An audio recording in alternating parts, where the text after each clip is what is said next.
Bismillahirrahmanirrahim. Assalamu alaikum. Welcome to Suno Tonight with Saadia Afzaal.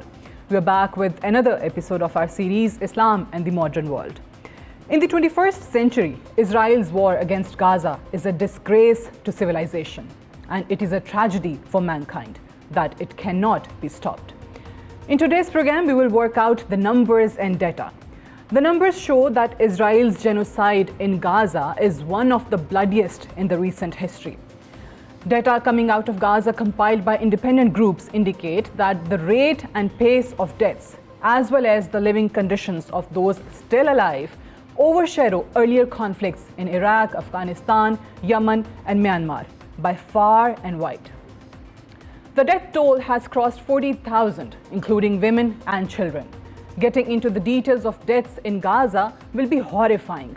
The Israeli army has killed 17,000 children, including 2,100 infants and toddlers under the age of 2. The rate of children being killed is unprecedented in the history of modern wars. It is dehumanization of Palestinians in the Gaza Strip. Zionist military has adopted methodically and widely heinous possible ways to target children, and virtually without pause for the last 10 months. If we look into destruction level of Gaza, we will be surprised by the fact that Zionist state Israel has dropped more than 70,000 tons of bombs on the Gaza Strip since October last year, far surpassing Hiroshima, Dresden, Hamburg, and London combined during World War II. Additionally, Israel is conducting bulldozing operations, resulting in the destruction of all buildings at a distance of up to many kilometers in the east and north of the Strip in order to create so-called buffer zone. Moreover, in the first 6 days of invasion, Israel dropped more bombs on Gaza Strip than the US-led coalition dropped during its fight against the Islamic State, even during the height of the multinational campaign against the terrorist group. Records show that during Second World War between 1940 and 1941, Germans bombed London, dropping around 18,300 tons of bombs. The Allies dropped 8,500 tons of bombs on Hamburg in the summer of 1943, and Allies also used 3,900 tons of bombs on Dresden in February 1945. On the other hand, if we look at the number of infrastructure damages, we see that Israeli military has flattened homes, schools, universities, and hospitals. In clear terms, it's genocide and ethnic cleansing. More than 55% of buildings were destroyed by Israel between October the 7th and May the 31st. And according to data compiled by United Nations Children's Fund, up to July the 6th, almost 85% of the school buildings in Gaza have been damaged, with nearly all schools in North Gaza either being directly hit or damaged. Whereas in Gaza City, more than 90% of schools have been damaged or destroyed. And if we look into the health sector, Israeli Defense Forces systematically destroyed the health facilities, imposed arbitrary blockade, deliberately prevented the entry of medical supplies, including medical devices and essential medicines into Gaza Strip, resulting in a high death toll. According to the Gaza government media office, 34 of 36 hospitals have been put out of service by Israeli attacks. In total, 161 medical facilities have been targeted.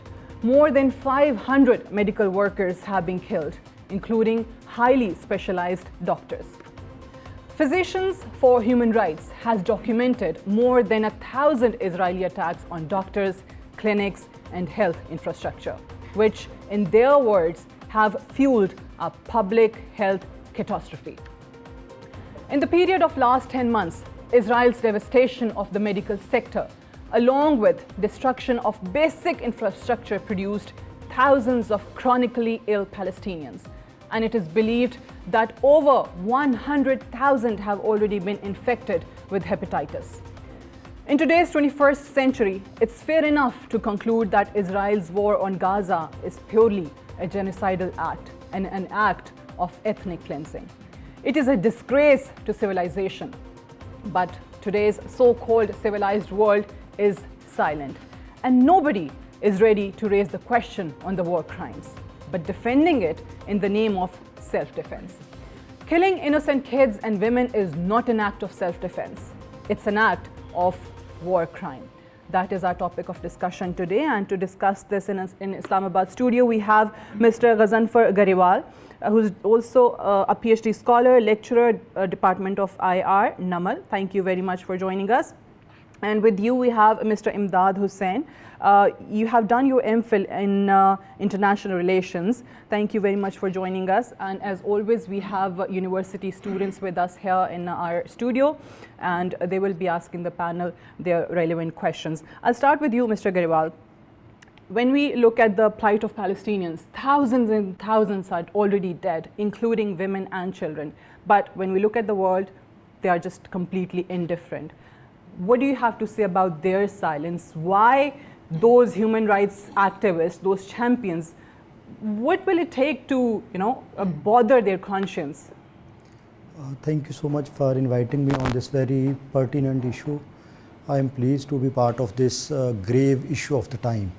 So as you have asked that why the world is silent on this very issue of humanity, like since October 2023, more than 30,000 Palestinians have been killed by Israeli troops, which are primarily innocent children and women. I mean, in other words, I can say that they are non-combatant, which is a crime against humanity, as you have very rightly mentioned in your intro. But if we talk about that, why the world is silent, so I would divide the world in two camps or two groups. One is the West, particularly which is led by the United States of America, US being the supporter, being the guardian of Israel since the inception of Israel, has been supporting all brutalities of Israel. Because United States of America gets its benefits from Israel, and Jewish lobby is very powerful in United States domestic politics. But I think the more important point is that why the rest of the world is silent, particularly why the Muslim world is silent. Okay. So I believe that this silence on part of the Muslim world is because of dependence of Muslim world on the West in terms of military. For example, United States of America provides military weapons to Saudi Arabia. United States of America has its base in Saudi Arabia, in Qatar, in Kuwait, etc. So similarly, Muslim world is highly dependent upon the West, again particularly on the US in economic terms. If we see that the West or the United States of America is particularly ruling because of international institutions as well. So I think that because of these three basic reasons, that Muslim world is unable to take any action against these brutalities of Israel. So for you, I think, as you said, that my focus should be why Muslim world is silent as compared to the West. Mr. Imdad Hussain, we have seen activists even marching for animal rights in the West, right? But these are humans we are talking about in Palestine facing this brutality. Why do we see this disparity when it comes to Palestine, when it comes to that global response and attention to all these human rights violations in Palestine as compared to other regions? First of all, thank you so much for inviting me to your show. You raised a very pertinent question, that why the West is being selective in raising voice against the injustice that have been committed by Israel against the Palestinians. I would like to explain this in a sense with a quote of Lord Palmerston. He says that only interest can be permanent in international relations. There are no permanent foes and friends in international relations.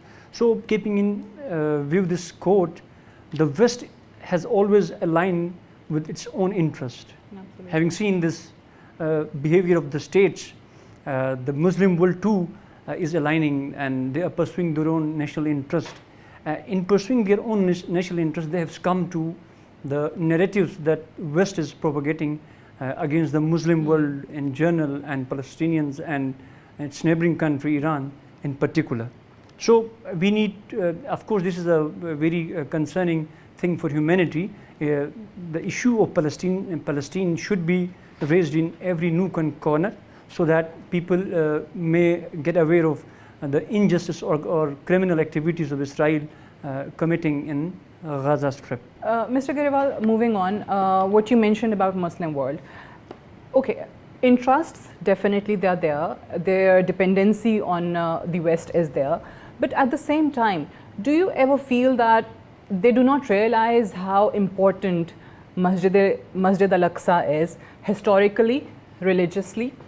That significance of Masjid al-Aqsa, and especially if we talk about our youth or young generation, I think they have more connection to Masjid al-Aqsa or Palestine than our leaders. So why is that? Do you ever think that this is also lack of awareness, and plus we are forgetting that not just as a Muslim, especially obviously Muslim also, but moreover, if you talk about the leadership who are in this position to do something for Palestine, they will be answerable in front of Allah? Yes, before I come to your point or this question, let me add to this debate as well, that when we talk about that why the world is silent, in fact then there is a need to divide a world into again categories. One is the leaders or the policymakers or the governments, and the other is the lay person. So if we think that, if we see from this perspective that lay person even in the West is protesting against this genocide of Palestinians by Israel. So we can take example of United States of America, we can take example of Canada, or almost all the Western societies, they are protesting. So, but unfortunately, the governments or the policymakers, they are the supporters and the guardians of Israel. Now, if I come to this, your question directly, that what is the role of Muslim leaders vis-a-vis this, the significance of Masjid al-Aqsa. So I think in politics, all revolves around priorities.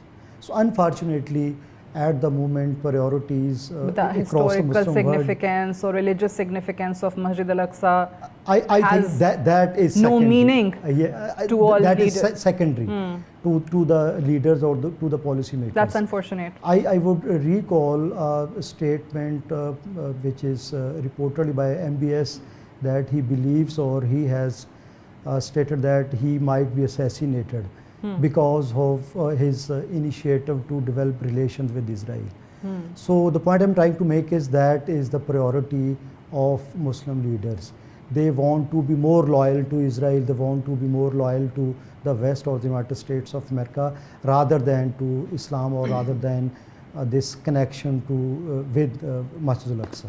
So and obviously we see that the majority of Muslim countries, they have accepted or recognized Israel in one way or another for their long-term survival in the region. But Mr. Imdad, is there then any ways and means to take Israel to task? Is there any means to stop what Israel is doing? Of course, what are those concerted ways? measures can be taken against Israel to stop this genocide in Gaza Strip. The first is that the Muslim countries can press the West through diplomatic means. That's a non-coercive measures, and it is definitely permissible in the international law. By keeping the covenants and regimes of international law, we can pursue this matter, and of course we can bring them to table, and a new era of negotiation can be ensued to stop this genocide in Gaza Strip. And second thing I would like to add is that what is the significance of this Masjid al-Aqsa for Muslims? Of course, it holds a great significance for Muslims, but despite that, we are not acting to stop that conflict in that region, and we are not protecting or safeguarding the sacredness of this Masjid al-Aqsa. It is because all the leaders or the politician or statesman toe to this principle of that Morgan Thav has described, that morality has nothing to do in international politics. We'll take a break here, and when we come back from the break, we'll take questions from the audience here. Stay tuned. Welcome back. You're watching Suno Tonight with Saadia Afzaal. We'll open the floor for the questions from the audience. First question, yes. My name is Sufyan Khan Niazi and I'm student of BS Mass Communication at Federal Urdu University Islamabad. My question is that a massive dehumanization is taking place in Gaza Strip. And if we talk about Muslim countries and the Muslim leaders, they all are quiet because they are totally dependent on West, because they have economical issues and they want a military aid from that. And if we talk about the Muslim countries, they all are 57 in numbers. So is that any possibility that they all 57 countries are meet at one point against Israel? Can they ever unite, Mr. Garewal? 57 countries. I don't think Can they find a united front when it comes to Palestine? I don't think so. I mean, they are not united on any issue. So how they can be united on the issue of Israel or Palestine-Israel issue? And that is the real strength of Israel. This division between Muslim countries is the real strength of Israel. And Israel knows this very well. So that is the reason that Israel is doing this genocide of Palestinians. Then how can you ever mobilize international community for action when it comes to the plight of Palestinians? I think if we talk about the international community, the positive role definitely will be provided by the West. I mean, particularly by the public or the masses of the West. So unfortunately, I don't have any hope from the Muslim world or Muslim community.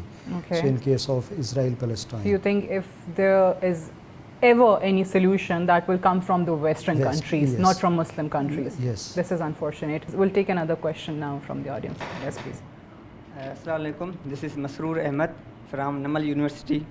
My question is that how the genocide of Palestinian people could be stopped? Is war a solution? Is war a solution? Any one of you who wants to respond? Yes, sir, please.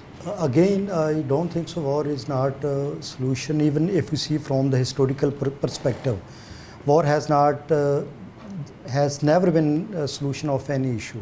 Ultimately, things are resolved through negotiations, through diplomacy, through other means, and definitely when this issue would be resolved, this would be done through diplomatic means.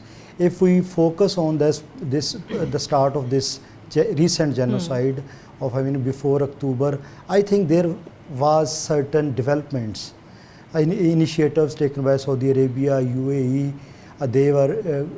Saudi Arabia is going to recognize Israel, and I think at that point might be there was a solution of two-state solution.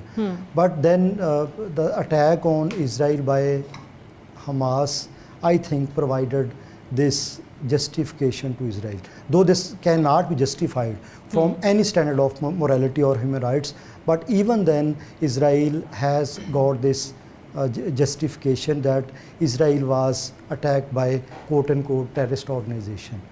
So is there any room for dialogue right now? At the moment, I don't see. You don't see that Yes. happening, right? You want to add to that? War, first of all, war is not a solution to get to the conclusive results or to get to a logical conclusion. Retrospectively speaking, that every conflict has been resolved on tables via negotiations. It's a very clear thing that the international law has prohibited use of force in any conflict, and it has promoted non-coercive measures. For instance, they can use mediation, good offices, etc., to bring peace in the region. And again, having run on the same pattern, we can bring definitely Israel to the negotiation table. Particularly the world global leaders, for instance, Russia can play a very critical role, China can play a critical role. Third question, please. Assalamu alaikum. My name is Aisha from Bhar University. As you were talking about ideology, there are only, I think, mainly two countries in the world, Pakistan and Israel, that are founded on the basis of ideology. 76 years of Israel, and it's dominating the world. And out of 57 Muslim countries, talking about Pakistan being the nuclear country, 77 years of existence of Pakistan, and we are unfortunately being dominated by many. So my question is that Israel is evidently doing terrorism and nobody dares to say a word against them. Whereas we are even unable to resolve the Kashmir issue by fair means even, right? So what is our shortfall as Muslims, as Pakistanis? Is it the lack of commitment towards the ideology, or is it lack of faith? Exactly. Well, good question. As you said that no country is speaking against the brutal acts of Israel. It's not like this that Pakistan has been condemning it at its diplomatic levels. Every country in the Arab Muslim in the Middle East has been condemning the actions of Israel in Gaza Strip. But the thing is that we have failed to take concrete steps to stop Israel, and only Iran is taking measures to stop Gaza. That is by supporting the Hamas and Hezbollah. They are actually in this conflict. They are on the side of Hamas. Otherwise, no Muslim countries. I would like to add in this that every country should support the indigenous struggle of the Hamas, so that they will fight against Israel to make them realize that they are occupiers in the region. But let me make it simpler. I think when it comes to Pakistan, and this question every Pakistani has in their mind, that okay, we are a nuclear power and our army is capable, so why wouldn't our army go and fight there for Palestinians? Is that correct? So I just made it simpler for you. Why won't they go? You want to answer? I think when Ismail Haniyeh was assassinated, so Pakistani Foreign Office issued a statement condemning the assassination of Ismail Haniyeh. So at first statement there was mentioning of Israel. So all mere On part of statements, Pakistan, all yes. talk. Okay, next question. Yes, please. You, okay, after this. Assalamu alaikum. My name is Mohammad Sibghatullah from Namal University, Islamabad. As we know, human rights violations have been a significant issue in the Gaza conflict, right? So could you elaborate on the major human rights concerns related to the situation in Gaza? Especially how are these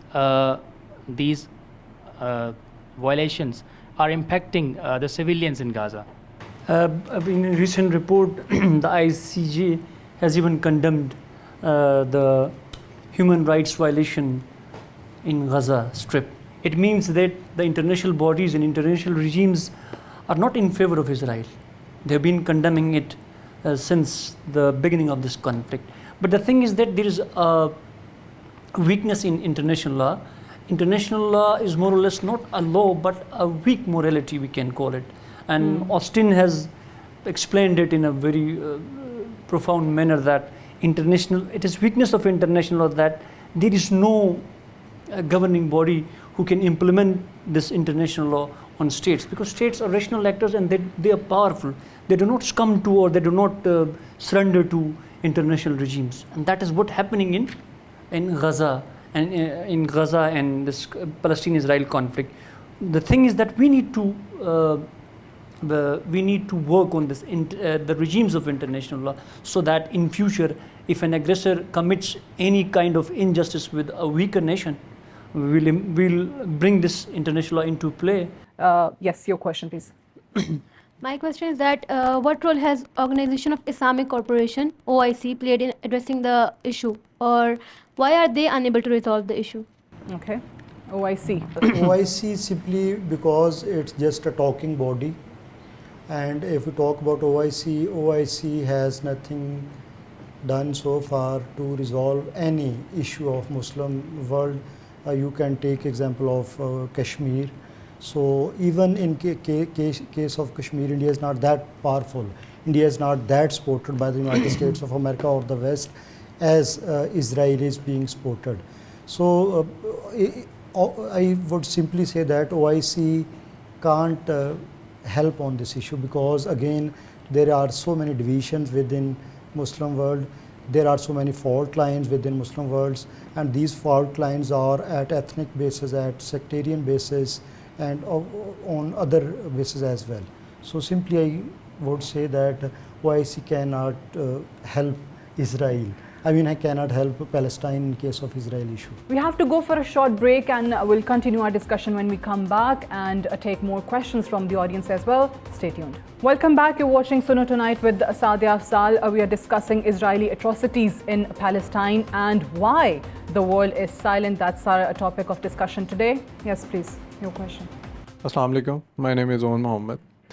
I have a question that whenever I think about Gaza and Palestine, I get worried that being a Muslim, I'm answerable to Allah Ta'ala, that I'm not doing anything, or as I don't have that power to go there and fight for them. What do you think, what is the best way to support Palestine and Gaza? Is only boycotting their products will be enough, or there is something else in your mind?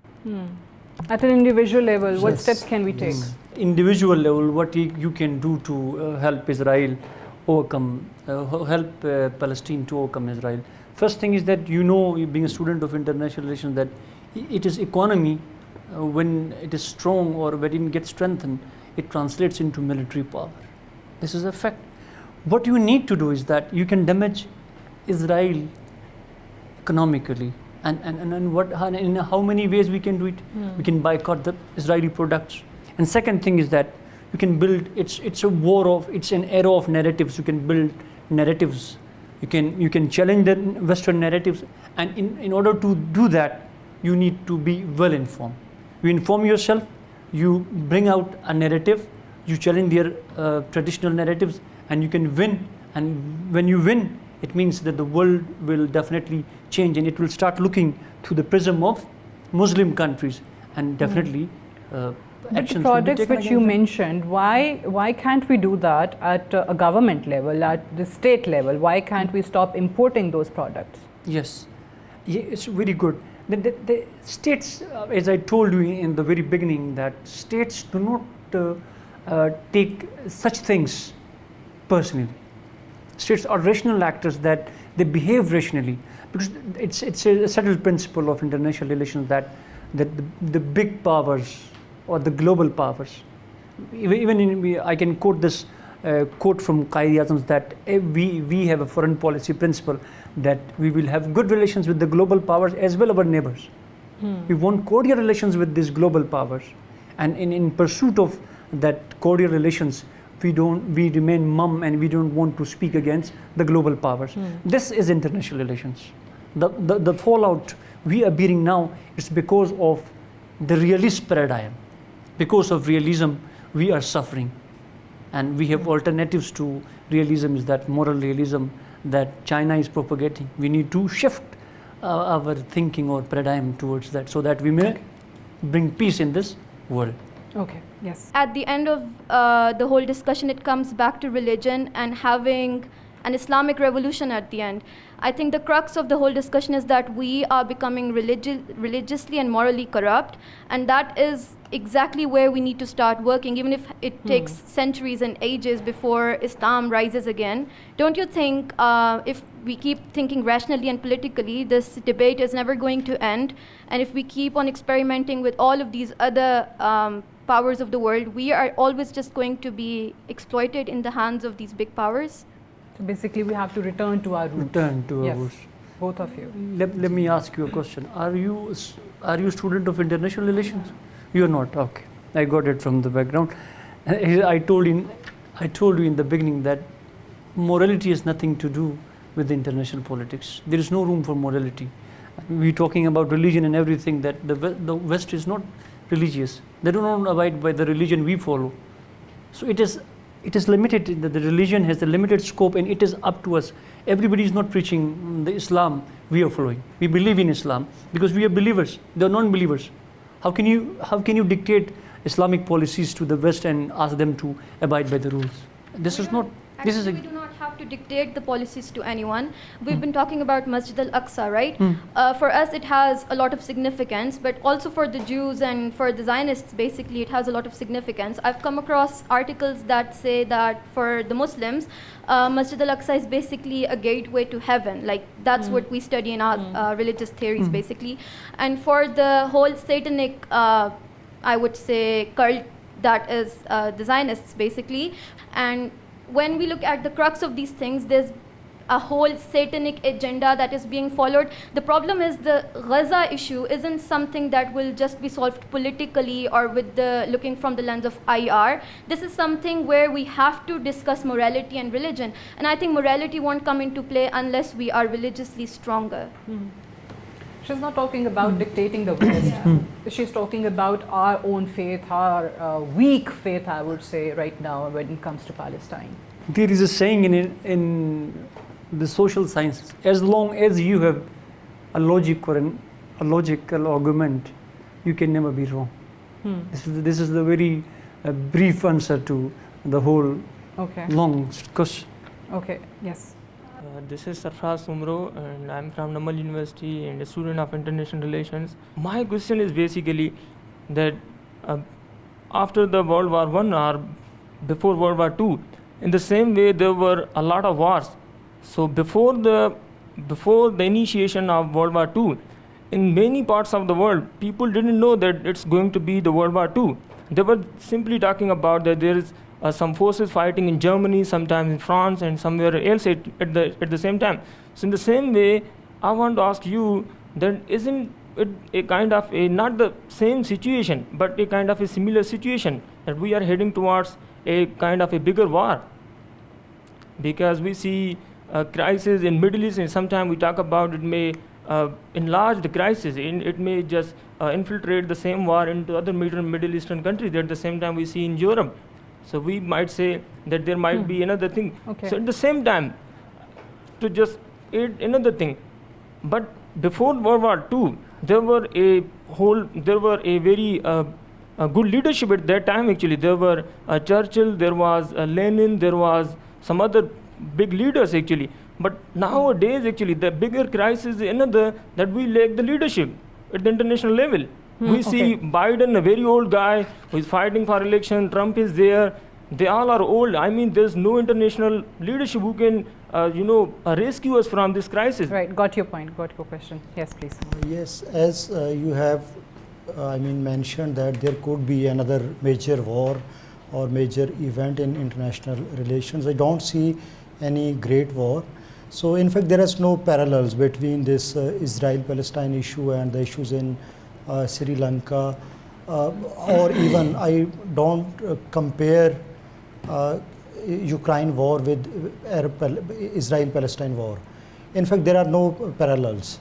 So there would not be war because of certain reasons. The ground realities at the moment are not same as were before the start of World War II. I would mention that there is role of international institutions, though they are not fulfilling their role, desired role, but definitely they are preventing conflicts or wars. Similarly, there is the concept of MAD, mutual assured destruction. Because of the presence of nuclear weapons, there would not be any third world war, or there would not be another major war.